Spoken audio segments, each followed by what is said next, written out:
Hoje vamos trazer para vocês aqui o planejamento do Galo nessa data FIFA. O que o Galo planeja, o que o Barba planeja, como é que tá essa situação. Mas antes de mais nada, deixa o like, se inscreva no canal, ative o sininho. Vamos lá então, sem mais delongas, vamos pro vídeo de hoje. Hoje é o seguinte, gente, o que eu vou passar para vocês aqui. Temos aí a data FIFA, a parada, né? O Galo jogou no sábado, certo? Então, o planejamento, vou passar primeiro o planejamento para vocês, depois eu vou explicar basicamente o que vai ser feito no clube, beleza?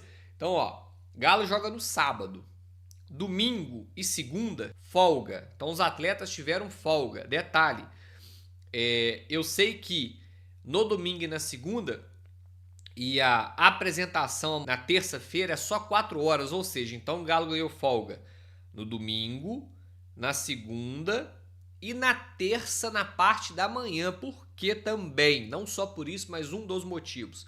Vários atletas que eu sei viajaram, não estão em BH, estão na casa dos familiares, né? Então a pessoa lá, os caras aproveitam o domingo, a segunda e ainda tem a manhã da terça-feira, porque o treino de terça é só 4 horas da tarde. Então a turma aí, alguns jogadores que eu sei já nem estão em BH, estão curtindo a família, né, matando a saudade, familiares, né, que moram fora do estado e tal. Não são todos que conseguem trazer as famílias para morar junto com eles, beleza? Então, domingo e segunda folga, terça de manhã folga, terça à tarde, 4 horas é o treino. Quarta, treino 10 horas da manhã, aí já mudou, tá vendo? Quarta já vai para 10 horas da manhã o treino. Quinta, 10 horas da manhã o treino. Sexta, 10 horas da manhã o treino também. Sábado, 10 horas da manhã o treino também. E no domingo também treino às 10 horas da manhã. Ou seja, só na terça-feira que vamos ter o treino 4 horas da tarde, justamente para os atletas poderem ter também a folga na parte da manhã. E muitos deles, como eu disse para vocês, viajaram, não estão em BH, estão curtindo a família. Então, quarta, quinta, sexta, sábado, domingo, treino, 10 horas da manhã, tá? Então, gente, vamos lá. Então, nessa parada FIFA, o Galo vai ter uma folga, né? Que vocês puderam ver aí, que eu expliquei. Um descanso mental, tá? Isso é muito importante também, o atleta poder desligar. Quando você não tem jogos e tem treino, você não consegue desligar 100%. Você não tendo jogo e não tendo treino, você consegue desligar. Então, um descanso mental, uma folga. E detalhe, recuperação também de atletas importantes, que são eles: Alexander, Maicon, o próprio Lianco. Então, essa parada vai ser importante também para Alexander, já deve voltar sendo relacionado. Essa folga aí, ele vai ter um tempo maior de recuperação. Então o Alexander vai bater aquele prazo que nós falamos com vocês aqui com exclusividade. Final de março e início de abril. Estou falando isso com vocês há muito tempo. O Alexander vai estar à disposição final de março e início de abril. Então, o Alexander vai voltar a ser relacionado, já volta sendo relacionado. O Maicon tem essa expectativa também de voltar também já recuperado. Tem esse prazo a mais de descanso, esse prazo a mais de recuperação. Entendeu? O Cissé, que é um atleta também que teve o corte, ficou fora aí nos últimos tempos, também é um atleta que pode voltar a poder disputar a posição, então também já volta tendo a condição de estar relacionado, né? E, obviamente, o Lianco, esse, para mim, já volta a titular. O Lianco vai aproveitar a parada aí para já voltar a titular. Lianco que foi relacionado em vários jogos, não atuou em vários jogos, só ficou no banco, no último entrou aos 41, entrou bem, na minha opinião, né? No penúltimo, né? Contra São Paulo, na verdade. Não foi contra o Fluminense, foi contra São Paulo. E agora, com essa carga de treino, eu falei com vocês que o Lianco estava tendo uma carga de treino mais forte.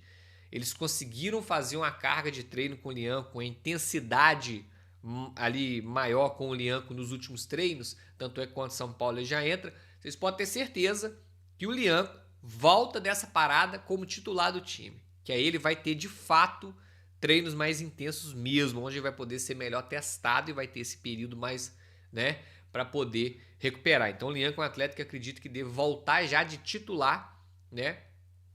E além disso, o Vitor Hugo também, gente. O zagueiro Vitor Hugo teve uma pequena lesão da panturrilha, desde o dia 11, ou seja, hoje tem 12 dias que ele está lesionado. Quarta-feira completam 2 semanas. E ainda tem mais esse período ainda. Então o Vitor Hugo também tem chance de recuperar nessa parada. Então é um tempo primordial para recuperação dos atletas. Beleza? Mas como é que o Barba prepara isso, gente? Agora vamos para a parte dentro de campo. A gente sai de questão extra-campo, questão de recuperação, vamos para dentro de campo. Vai ter treino suficiente, tempo suficiente para o Barba aprimorar a parte física. Detalhe, hein? O Galo, reparem, o Galo no primeiro tempo até os 35 tem uma intensidade maior, depois vai caindo. Isso não é só com o Galo, não. Os clubes inteiros aí, todos os clubes do Brasil, da Série A, a maioria deles estão nessa situação.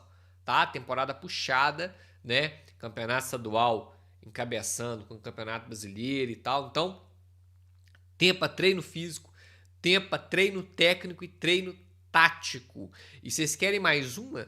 Por exemplo, vamos lá então, gente. Olha isso aqui. O Fluminense jogou com o Galo sábado, certo? Pois é. Domingo, segunda e terça, o Fluminense teve folga.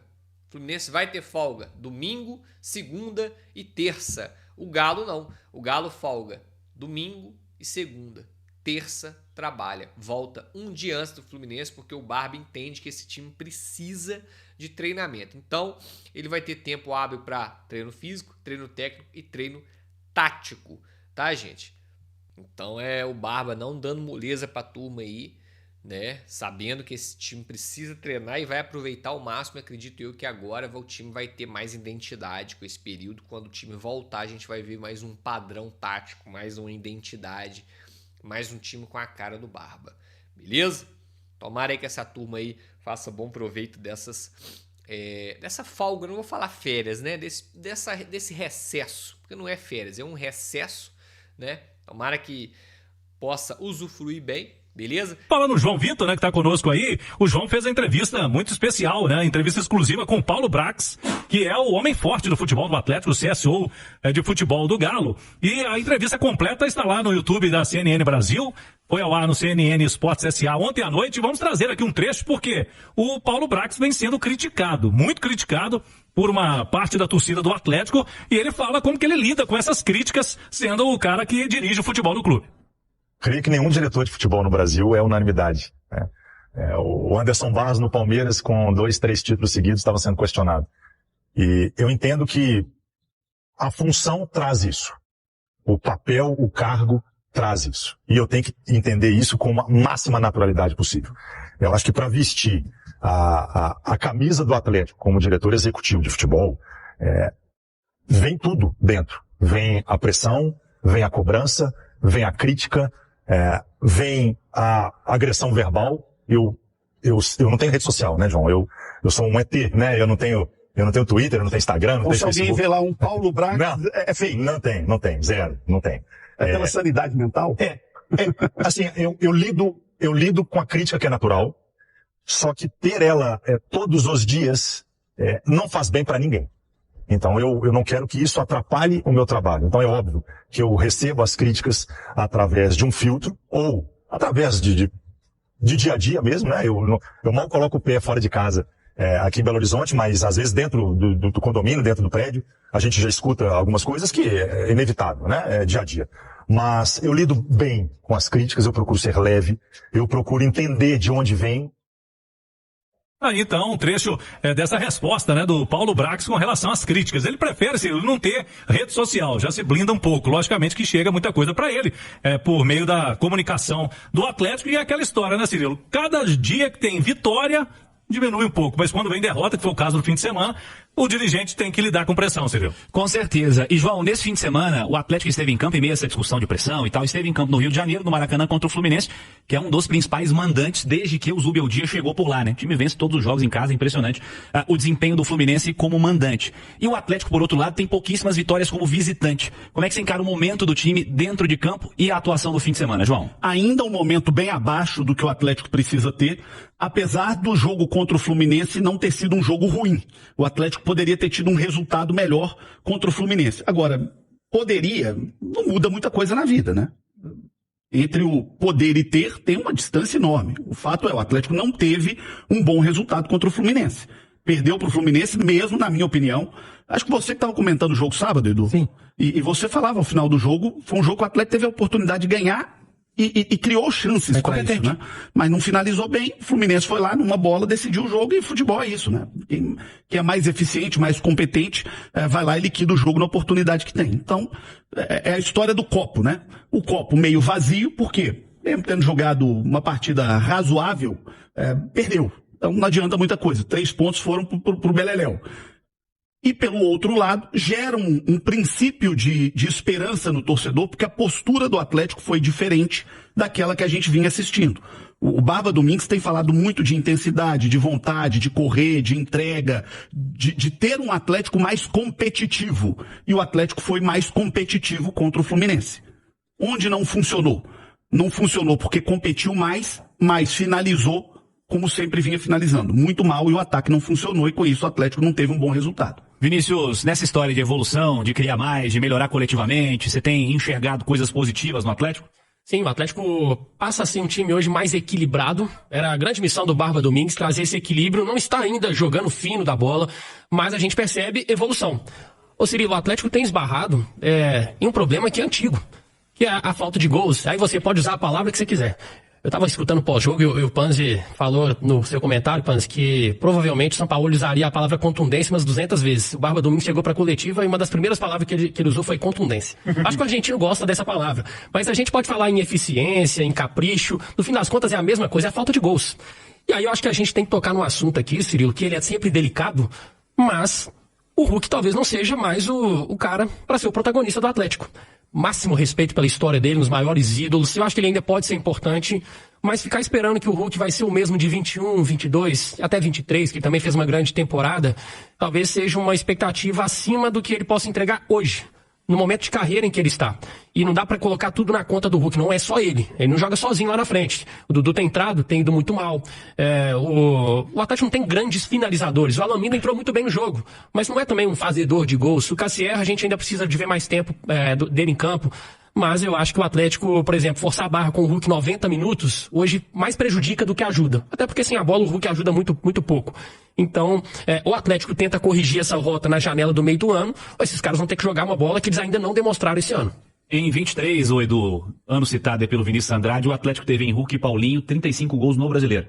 Né? Começando em temporada até mais, né? Juntando os dois aí. Mas tá faltando o tal do fazedor de gol, não tá, Edu? Tá faltando demais. E muita gente cornetava o Paulinho, né, cara? Que coisa impressionante. Deve estar numa saudade do Paulinho. Nossa. Mesmo com a canela machucada. Mas, enfim, aos poucos também, Cirilo, a gente vai vendo que o Sampaoli não estava de todo errado, né?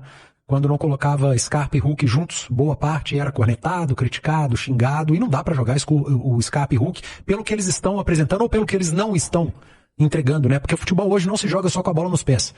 E os dois não têm jogado com e sem a bola. Estão devendo, e eu não tô falando só os dois, tá? Já tem batido aqui nessa tecla. Dudu, a mesma coisa. Bernard, a mesma coisa. Reinier, um pouco menos. Mas também se espera muito mais dele. E aí eu tiro o Coelho, tiro Minda e Cassierra, principalmente pela pouca minutagem desses dois. Gostaria de ver mais deles em campo para ver se conseguem ser um pouquinho mais decisivos. Mas fato é que do meio para frente, de onde se mais se espera, menos se entrega hoje no Atlético. Talvez seja o grande problema.